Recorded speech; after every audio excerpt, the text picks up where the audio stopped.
Hi, Stuart Bruce here, and I am the Spare Time Property Investor. In these podcasts, I'm going to share tips, tricks and lessons that I've learned and will hopefully help you, especially if you're still working the 9 to 5. Hello and welcome to another episode of the Spare Time Property Investor podcast. This week is the Power Team week, so I've got 3 episodes for you. I interview a mortgage broker, an accountant who specialises in property, and a solicitor who specialises in property. And the idea is once you've listened or watched these episodes, you'll know what to watch out for and what questions to ask to make sure you're getting the right people to help you move your property investment along. If you find these episodes helpful, I'd really appreciate it if you could share them on your social media, give me 5 stars or subscribe to the podcast. It just helps me reach more people. So in this episode, I interview Amy Cotterill, a really experienced property lawyer who's going to share what she does, but also explain what you need to watch out for and ask when you're looking for your own property lawyer. So without wanting to waste any more time, here is the interview with Amy Cotterill. So thanks again, Amy, for coming on to the podcast. This is a little bit different to my normal interview episodes because today we're going to be focusing on you as a property lawyer, which is one of the main roles that people should have in their power team. So for starters, if you could introduce yourself and give us a little bit of background, that would be great. Yeah, so I'm Amy, I'm a property lawyer. I've been working in property since I left school, actually, so that's a long time. I won't give away too many details. I've started from admin and reception, and then I sort of got interested in what everybody was doing in the property team, so I decided to learn more, and I took the licensed conveyancing course and qualified, and now I'm a consultant with Setfords. Oh, well, okay, that's great. So you've worked your way up through the... Yeah. And have you stayed with the same business as you've kind of worked your way up, or no, have you changed? Yeah, I've worked at quite a few different firms, all in my hometown, which is Nottingham. Worked at various different ones, and then I've sort of gone for the consultant route now. So I work with Setfords and I work from home for them. Brilliant. Okay. To be honest, I'm feeling really ignorant. I didn't know that was the route for people to kind of, start like that and then just kind of work their way up. I thought a lot of people don't know. You don't have to go to college and university to do law. There are other routes of doing it. You can do it from distance learning and stuff if you're prepared to do it in what we all think we have spare time. I think it's such a good thing to do. Because I think there's a lot of professions where people spend years and years and years at university or Absolutely. whatever. Then it's like my kind of day job is in adult social care. So many people who come off the back of doing a degree in social care, and then they'll actually go and do the work and they can't bear it, or they're not cut out for it, or they don't like being sworn at or going into filthy houses, that sort of thing. Yeah. And it just doesn't work. So I mean, from your perspective, you've been there, you've done it, you've known exactly what to expect. So perfect. Yeah, that's really great. Cool. Okay. So in terms of the conveyancing kind of work, then is there any difference between just buying a normal residential property or somebody who's buying an investment property? I suppose in some degree, yeah. So the process from a lawyer's perspective is very much the same in that we still have to take the same steps and follow the same procedures, no matter who the purchaser is really. With an investment purchase, we need to ensure that it can be used for what the buyer is intending to use the property for. So, there might be a restriction on a covenant on the title to say that it can only be a private dwelling with, one private dwelling. So that would pose difficulties for people that do sort of HMOs and multiple lets.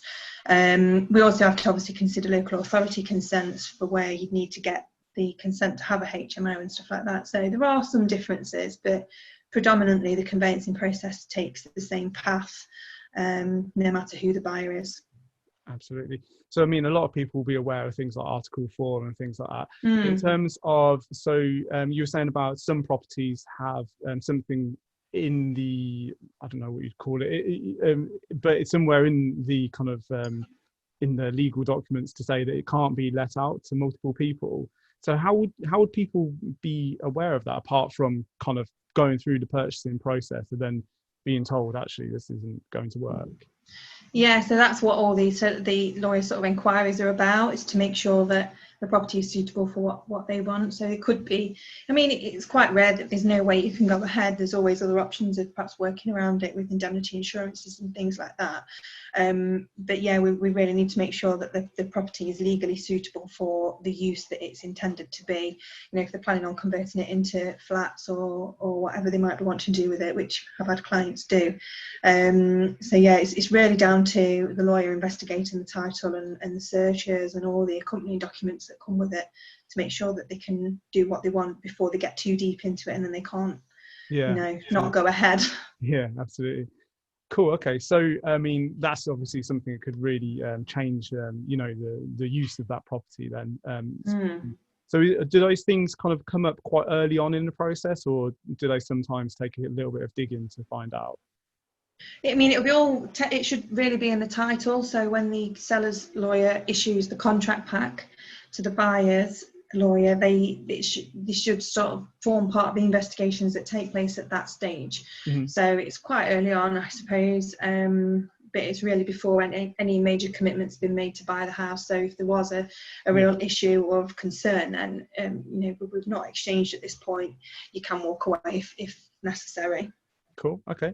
So, I mean, I'm sure a lot of people who have been bought their own house or bought investment properties will feel that the conveyancing process is quite slow, and clearly there's lots and lots you have to do. I mean, you've just referred to a couple of things there, but from our perspective as buyers, as purchasers, what can we do to prepare the documents or prepare whatever else you need to make the process as quick as possible? Yeah, so I think as well, before I sort of get into answers, a lot of us lawyers have also bought and sold houses. So we have definitely been in the buyers and the sellers' shoes. So we do know. It's so hard to judge, how long will it take? It's such a difficult question. And we get asked it all the time. And honestly, I truly wish I could give a real straightforward, simple answer, but it's so hard to tell. I mean, there's so many aspects of this process that all need to come together during the process itself, and it's so hard to give an idea of timescales. So we know it can feel like everything is going really slow and taking its time, and we tend to say, waiting for this or we're waiting for that. And quite often it feels like we're repeating ourselves, but actually it's not. It's quite common that we are waiting for third parties such as searchers or a mortgage offer, and that can be quite difficult to sort of relay over to the client that it's a genuine hold up. I'd say probably something that the client can do is perhaps get things back quickly. Mm-hmm. So if we say we need something signed and returning, try and get it back to us as promptly as you can. Or if your lender needs more information, then get it back to them as quickly as they can. Just try and do things as fast as you can from your perspective. Right, yeah, and that's the real kind of influence we can have over the process. Then just getting you the information as quickly as you are. Yeah, I mean, there's little else that the client could do, to be honest, because it's a lot of third party waiting, which is the most frustrating thing because it's so much out of our control. If you try and manage everything that's under your control and you get stuff back as soon as you can, then you're doing everything that you can be doing. Yeah, that's great. Cool. Okay, so I mean, I think some of the feeling that it takes a long time is probably because we don't understand the process. So can you roughly kind of give us a rough kind of idea of the process from start to finish? You obviously don't need to go into tons of detail, but just so I and other people can understand what happens behind the scenes. Oh, hello. You're frozen.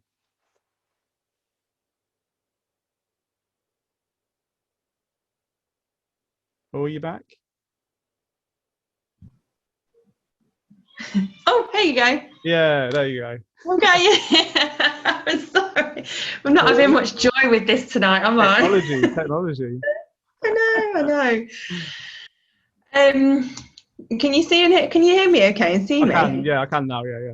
Yeah, okay, good, because I lost you for a little minute then. Right, so process, that's what you were asking me, wasn't it? Yeah, just a rough idea of what your process, what you and other property lawyers need to go through. Yeah, okay, so it all starts out really when you make your offer or accept your offer if you're selling. So that's obviously done by the agent, or if you've not got an agent involvement, then privately. I'd say instruct your lawyer as soon as you can. There is absolutely no harm in having a lawyer set up in the background waiting to be told the address of the house you're buying or how much you're paying for it, because they could be sort of sat in the wings waiting to open your file for you. Again, something else that you can be on top of to help avoid any delays that are unnecessary, really. So then it sort of starts from there. So the seller solicitors are in charge of issuing contracts, and the buyers solicitors will receive them. That'll include a whole host of information provided from the seller about the house itself. So it'll be some standardised protocol forms that everyone has to do, things like any compliance certificates that you've got, or permissions or guarantees and things like that. Buyer's lawyer will investigate all of that, and also the title, and apply for searches. And all while this is going on in the background, there's the mortgage application. So if you're buying with a mortgage, then that should all sort of be going off at the same time, either if you're doing it yourself or with a broker or investor, a broker or mortgage advisor, then they can be able to advise you on the best route to take, whether you're an individual or an investor or a company or whatever your circumstances might be. So that's sort of happening in the background, and once sort of all the investigations have taken place from the buyer solicitor, they'll start raising inquiries, putting a bit of a report together for the buyer, and the seller solicitor needs to provide replies to those inquiries.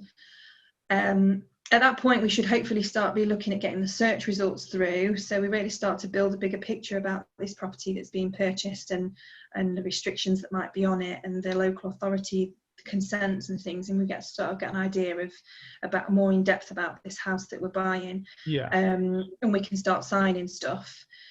So then we sort of start talking about the end goal, and when we sort of want to look at completing, and where's people's deposit coming from, do we need to release it from any protected or secure accounts or anything like that. And it's at that point when we really start to discuss dates for completion, and then looking at when we're going to exchange. So there's a lot to happen before we can actually agree a date that everybody can do and everybody's able to achieve without getting disappointed that a date's been chosen and when we miss it because the local search isn't in or whatever it might be. So it's best to kind of follow the process, as frustrating as it may be, because otherwise it gets quite disappointing when dates come and go and you've still not moved into your house, and it can be quite annoying. But from what you were describing there, like I say, there's a lot of third parties involved. Yeah. And any one of them, I'm sure, could slow the whole process down just by not getting back Absolutely. to you. And you're only as fast as your slowest link. So unfortunately, like at the moment, we're seeing a lot of third parties are struggling, particularly local authorities. So they've had an increased demand because of how the property market is going at the moment, and then they've got reduced staff because of the pandemic and people working from home and furlough, and so they've just got it, from both angles, and the workload is just naturally increased for fewer people. So that's a perfect example of how third parties can just throw a spanner in the works, and we just have to wait. Absolutely. So aside from third parties, potentially slowing things down, so as an individual, as somebody buying a property, are there any common mistakes that people make apart from not getting back to you quickly enough? Are there other things that people do that kind of slow down the process that they could avoid doing? And I'd probably say read everything really carefully. So obviously this is a legal process and not everything is going to commit you legally. It would just simply be instructions. So, it would just save having to sign something twice or a bit of back and forth to say, I've received this, but I still haven't had X, Y, Z. So double check everything, send it all as quickly as you can. If you are unsure about anything, just ask, send an email, drop quick call just to double check and get in. That way we can get it right first time, and that means that buyer's never going to be the cause of the delay, or whoever the client may be, and we'll be on top of it and one step ahead as much as possible. The other thing is perhaps just be aware about managing expectations. So like I said earlier, it can be a complicated procedure with various third parties involved, and it's quite difficult to manage that sometimes. So just be aware that things could take a little bit longer than you'd hope for. And I think we all want the same goal. We all want everybody to move in or get the keys. We're not doing it on purpose at all. So yeah, just try and realise that could potentially happen.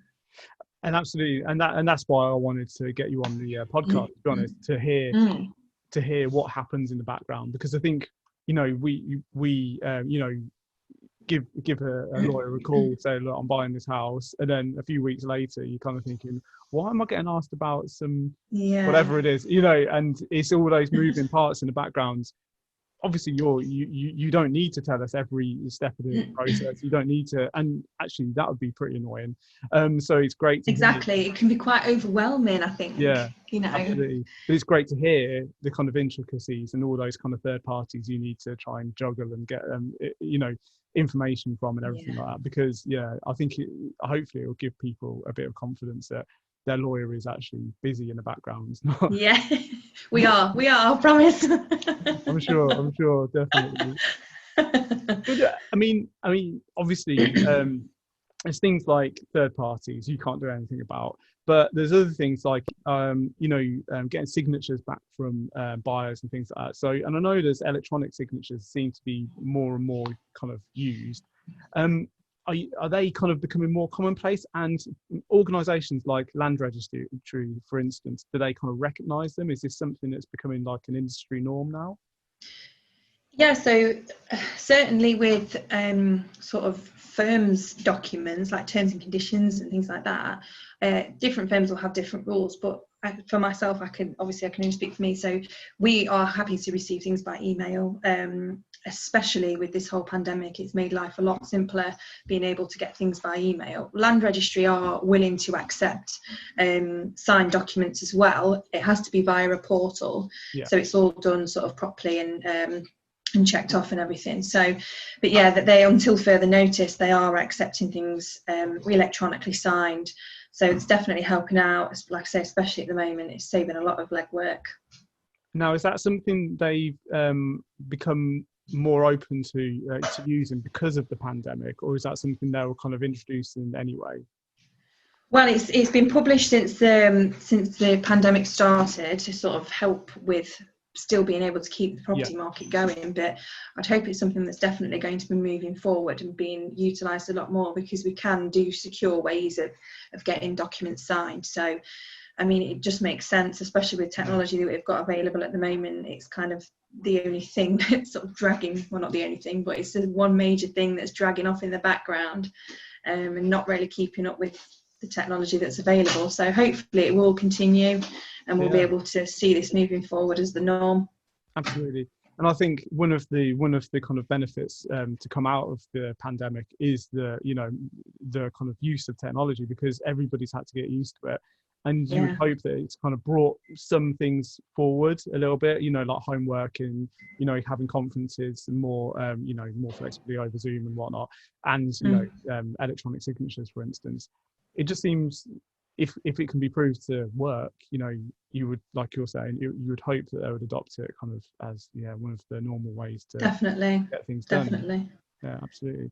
Cool. Okay. So if you were advising somebody how to find a good solicitor, what sort of things would you look for yourself? Apart from me. I'm joking. You can say that. I know. No. If you're looking to purchase a property in Nottingham, No, it's absolutely, you absolutely need to be able to get on well with your lawyer. So, because this is a huge deal. If you're an investor or an individual, or you do this all the time, or you've never done it before, buying a house is a huge deal. So you really need to pick the right person for you. Ring round, ask questions, see what their thoughts are on if they, have capacity to take on your matter. Maybe you're buying a portfolio, or you're buying something that's a little bit more complicated, or you've got a short deadline. Can they take it on? Also, communication. So you want to make sure that they're available, or have they got a team of people? If you prefer to speak to that one individual, bear that in mind when you're looking for your lawyer. So if you don't mind speaking with somebody's assistants and the team, or that's fine, that's for some people. For some people, they prefer the more personal one-on-one. That's the way I've always done it. That's the way I was taught to do it from when, years ago when I started out on, reception and admin. It was a very personal thing. So I think that's what I'd say, is try just get that connection and that relationship going, because it's so important with something so big as this. Absolutely. I think it's one of those things as well. It's understanding what will happen, because I had it and I was working with somebody, and then all of a sudden I was talking to their assistant, and I was kind of a bit like, right, who are you? kind of thing. And it was just like, just because it hadn't been communicated to me that I'd be doing exactly. Yeah. And some people are fine, if that's the way it works, then absolutely. If you're happy with that. And they were fine, but it was and it was just one of those things. So I was kind of thinking, are they going to have to go back to the other person every time? It just seemed like I don't know, at the start, communication. Absolutely. So, are there any kind of key questions? I mean, any kind of things apart from, like you're saying, like recommendations or the communication or anything like that? Is there any kind of real clincher kind of questions that you would advise asking, prospective solicitor? I don't think so. I suppose, like I say, if you've got certain circumstances, like a new build, for example, they're quite renowned for having quite tight timescales, because that's just the way they work. So if you buy a new build and you've got to exchange within so many weeks, make sure that the person that you choose has got capacity to do it. It's tough work if you've not experienced that site before. Just get the feel for the person. If you want to get a quote from them, give them a call, have a chat, ask the questions you need to ask, about your personal circumstances and how they work and that sort of thing. And pick the right person for you. If you don't want to go with someone you've had a quote from, absolutely fine. These quotes are obligation free. You don't have to take them up on it. Just really do your homework and find somebody that you're happy with. Yeah, great. Okay, that sounds good. Brilliant. So, okay, have you got any kind of favorite tools or pieces of software or anything like that you use and you get your kind of purchases to use? Not really. I'm not the greatest technical person, as you might have noticed from the start of this. But I use spreadsheets all the time. I am a sucker for a good old spreadsheet. So it's just the simplest of things. It's age old, but I'll go back to it time again for keeping data, for calculating figures. It really, I have spreadsheets for everything. So I keep it simple and just stick with a good old Excel for me. No, it's amazing. I think people forget about it sometimes because it's just such a normal, well, you just use it day in, day out, don't you? And I think sometimes people kind of get caught up in, flashy apps and whatnot. But spreadsheets, you can't really go wrong, can you? Definitely. Well, that's great. Well, thank you for coming on. That's been really helpful. I hope that it will help other people understand what's going on in the background when they're waiting for their house to go through and everything like that. So if people want to check you out and find you, where's the place they need to go to online? So I am with Setford Solicitors. So you can find me by going on the Setford's website. Or you can search Amy Cotterill Setfords on Google, or I'm on Instagram as Amy the Property Lawyer. That's great. And I'll make sure the links are in the description so people will be able to find you. So thank you so much for coming on. And it's been great. Thank you for having me. Okay. Thank you then. Thanks. Well, hopefully you'll agree that Amy had some really good tips in there about what you need to watch out for when you're finding yourself a lawyer, and also some insight into why those transactions seem to take forever, and also a bit of insight into what is going on in the background. So I hope you enjoyed the episode. I hope it was helpful. And there's one more episode in this series of the Power Team series. So on Friday, we have Joshua Thurby, who is an accountant who specialises in property. So that's one not to miss. But for now, that's me. Best of luck, and I'll see you again next time. thank you so much for listening to my podcast, and I really hope you enjoyed it. If you have, please leave me a 5-star review to help other people find it, and don't forget to hit that subscribe button.